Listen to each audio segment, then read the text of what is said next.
নমস্কার বন্ধুরা, village food with কল্যাণীতে আপনাদের সবাইকে স্বাগত জানাই। আজকে আমি আপনাদের সঙ্গে শেয়ার করতে চলেছি ধনেপাতা সংরক্ষণ। বন্ধুরা, সারা বছর কিভাবে আপনারা ধনেপাতা সংরক্ষণ করে রাখতে পারেন সেই রেসিপিটা আপনাদের সাথে শেয়ার করতে চলেছি। বন্ধুরা, এই সংরক্ষিত ধনেপাতার রং কিভাবে বজায় থাকে সেটা আপনাদের সাথে শেয়ার করব। এখন তো শীতকাল, আর এই শীতকালে প্রচুর পরিমাণে ধনেপাতা পাওয়া যাচ্ছে। বন্ধুরা, আপনারাও যদি এইভাবে ধনেপাতা সংরক্ষণ করেন তাহলে সারা বছর ধনেপাতার স্বাদ পাওয়া যাবে। আর এই ধনেপাতা সংরক্ষণ করা ভীষণই সহজ। তাই বলছি বন্ধুরা, ভিডিওটা স্কিপ না করে পুরোটা একবার দেখে নিন।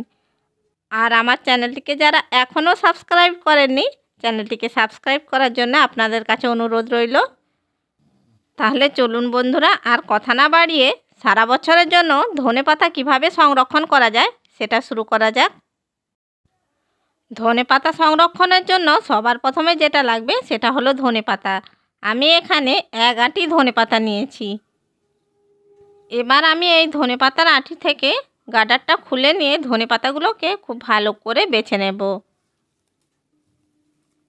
এরপর আমি ধনেপাতাগুলোকে খুব ভালো করে বেছে নেব। প্রথমে ধনেপাতাগুলোর যে হলুদ পাতা আর পচা পাতাগুলো আছে ওগুলোকে বাদ দিয়ে দিতে হবে। খুব ভালো করে দেখে নিয়ে এই মাটি, ঘাস এগুলো সব বেছে নিতে হবে। এরপর আমি এই ধনেপাতাগুলোকে একটি প্লেটের মধ্যে রাখছি। এইভাবে আমি সমস্ত ধনেপাতাগুলোকে বেছে নেব।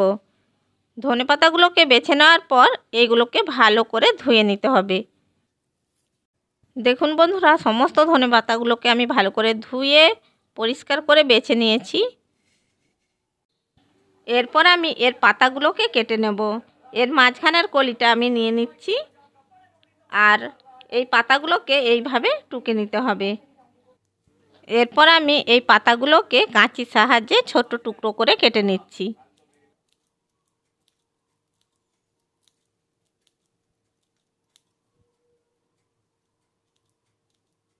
বন্ধুরা, সমস্ত পাতাগুলো প্রথমে এইভাবে টুকে নিতে হবে, তারপর একটা কাঁচির সাহায্যে ছোট টুকরো করে কেটে নিতে হবে।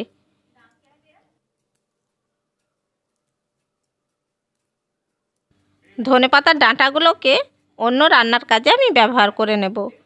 এবার এই পাতাগুলোকে এইভাবে ছোট টুকরো করে কাঁচি দিয়ে কেটে নিচ্ছি। দেখুন বন্ধুরা, সমস্ত ধনেপাতাগুলো আমি কুচিয়ে নিয়েছি।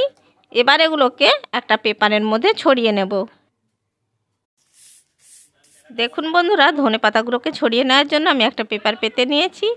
এবার এই পেপারের ওপরে ধনেপাতাগুলোকে ছড়িয়ে নিচ্ছি।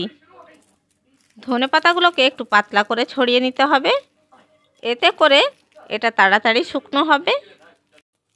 বন্ধুরা, ধনেপাতাকে কিন্তু রোদে দেওয়া যাবে না। রোদে দিলে এর কালার চলে যাবে আর গন্ধও চলে যাবে। তাই ধনেপাতাগুলোকে রুমের মধ্যে ছাওয়াতেই কিন্তু শুকনো করে নিতে হবে। দেখুন বন্ধুরা, সমস্ত ধনেপাতাকে আমি পেপারের মধ্যে ছড়িয়ে দিয়েছি। এবার এটাকে 3-4 দিন এইভাবেই রাখতে হবে। এটাকে রোদে দেওয়া যাবে না। 3-4 দিন পরে কিন্তু এটা শুকনো হয়ে যাবে। 4 দিন পরে দেখাচ্ছি। দেখুন বন্ধুরা, ধনেপাতাগুলো কত সুন্দরভাবে শুকনো হয়ে গেছে, একেবারে মুচমুচে হয়ে গেছে দেখুন। এবার আমি এই ধনেপাতাগুলোকে কৌটোর মধ্যে ঢুকিয়ে নেব।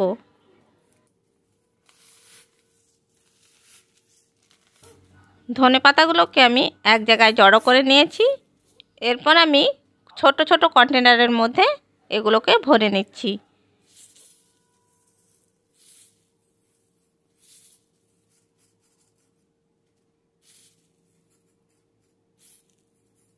দেখুন বন্ধুরা, একটা কৌটোর মধ্যে আমি ভরে নিয়েছি। এবার এটা ঢাকনা আটকে এইভাবে রেখে দিলে সারা বছর থাকবে। বাকি ধনেপাতাগুলো আমি অন্যান্য কৌটোয় ভরে নিচ্ছি। তাহলে দেখলেন তো বন্ধুরা, কত সহজে ধনেপাতা সংরক্ষণ করা যায়। এখন তো ধনেপাতার দাম কম, আপনারাও ধনেপাতা সংরক্ষণ করে ফেলুন। আশা করি বন্ধুরা, আমার এই ধনেপাতা সংরক্ষণের রেসিপিটা আপনাদের ভালো লেগে থাকবে।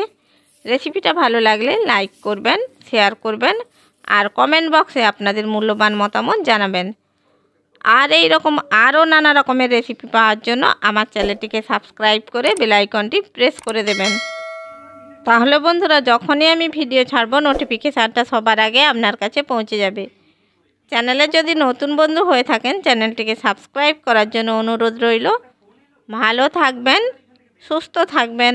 আবার দেখা হবে অন্য কোনো ভিডিও নিয়ে। ধন্যবাদ।